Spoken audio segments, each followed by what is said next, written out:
casa do oleiro para ensinar Jeremias algumas lições. Todavia, ele permite com que Jeremias, através daquilo com que ele estava observando, ou do que estava observando, ele pudesse ensinar a lição primordial, de que nós somos barro e que ele é o oleiro. Aleluia, Jesus! Essa é a lição primordial. Porém, lendo o texto aqui, nós encontramos muitas outras lições sobre a casa do oleiro. Mas de maneira bem objetiva, eu quero elencar aqui, mencionar e meditar com os irmãos essa noite. Eu quero pregar sobre as lições da casa do oleiro. Jeremias recebe uma ordem da parte de Deus dizendo: Jeremias, vai lá na casa do oleiro, e lá na casa dele, eu te farei entender ou ouvir as minhas palavras. Jeremias, como um servo, prontamente obedece e desce à casa do oleiro. E a primeira lição é quando ele chega lá na casa, diz o texto, que o oleiro estava trabalhando. E o oleiro trabalhava sobre as rodas. Por que ele usa essa expressão?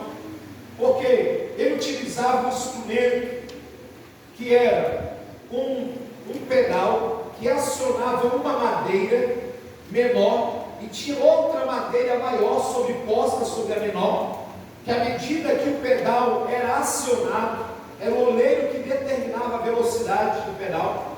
Aquela parte de baixo girava e a de cima acompanhava. Só que a parte de cima tinha uma madeira com as suas pontas arredondadas, que era o lugar que o oleiro trabalhava com o barro. E o texto diz que a primeira lição já está no versículo de número 2, ou melhor dizendo, de número 3. Ele disse que desceu e observou que o oleiro estava trabalhando.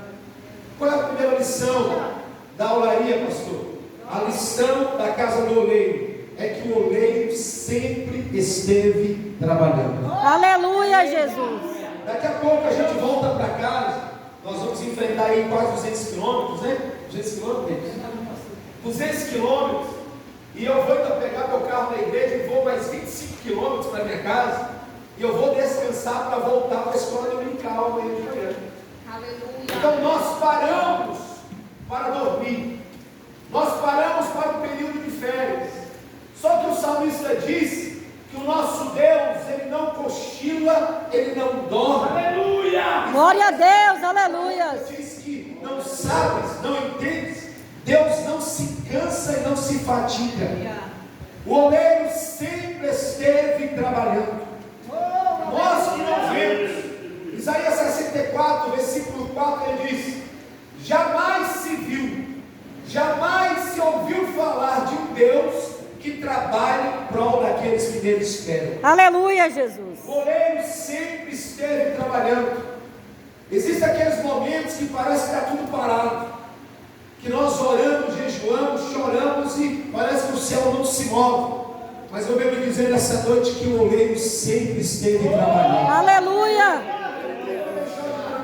Pastor, por que eu não estou vendo a agir de Deus? É porque você não está obedecendo o que Ele mandou. Desce. Quer ver o oleiro trabalhar? Desce. Quer compreender o que ele está fazendo? Desce. Desce a casa do oleiro, que você vai ver que ele está trabalhando.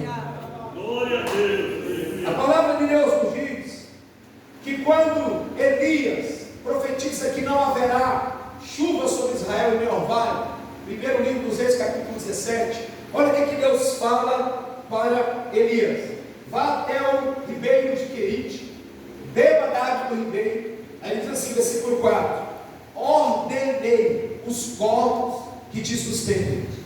Antes de Elias chegar lá, Deus já tinha dado ordem para os corvos. Aleluia, Jesus! Elias nem tinha se aproximado do ribeiro, mas os corvos já estavam incumbidos de levar alimento para o profeta. Cessou a água do ribeiro. Os corvos traziam pão e carne, pela manhã e pela tarde. Isso eram 2 refeições. Elias talvez era bem magrinho, né? Igual o pastor Sérgio. Só comia 2 vezes ao dia. A gente come 5 vezes, 6 vezes, misericórdia. Falar nisso, eu estou até com fome. Sair daqui e comer alguma coisa. Aleluia, Jesus! Elias, a água secou do ribeiro, os corvos estavam trazendo pão e carne. Aí ele diz assim, ó, versículo de número 9: ordenei, é no 4 que eu tinha falado com os corvos, agora no 9: ordenei uma viúva que te sustente lá em Saré. Antes de Elias sair das margens do ribeiro, Deus já tinha preparado a comida através da viúva. Aleluia. Elias está fugindo de Jezabel. Ficou 40 dias caminhando, depois se alimentou no deserto. Quando ele chega na caverna, versículo 9, do capítulo de número 19, Deus fala assim: Elias, o que tu está fazendo aqui? Irmãos, isso aqui é questão de língua portuguesa, presta atenção. Nós chegamos, o pastor Pedro já estava aqui. Nós chegamos e o pastor já estava. Então ele poderia falar: pastor Sérgio, o que você está fazendo aqui? Porque ele já está aqui. Pegou não? Eu vou exemplificar. Se Deus falasse com Elias: o que tu está fazendo aí? Era como se Deus estivesse do lado de fora da caverna. É alguém passar aí na igreja, cumprimentar o porteiro e falar: o que tu está fazendo aí? Dentro. Só que Deus falou: o que tu está fazendo aqui? Já estava lá. Entendeu? Já estava lá. É porque Deus já estava na caverna, sabendo que o Aleluia. Deus já conhece as tuas fraquezas. Ele sabe nos momentos de caverna, de luta, de embate, de batalhas travadas. Mas Ele não te abandona. Ele é o Deus provedor, então Ele vai Aleluia. no lugar da tua fraqueza. Eita, glória a Deus. Ele vai para o lugar da tua fraqueza. Aleluia. O oleiro sempre esteve trabalhando. Ele não parou de trabalhar. Segunda lição: o texto diz que ele trabalha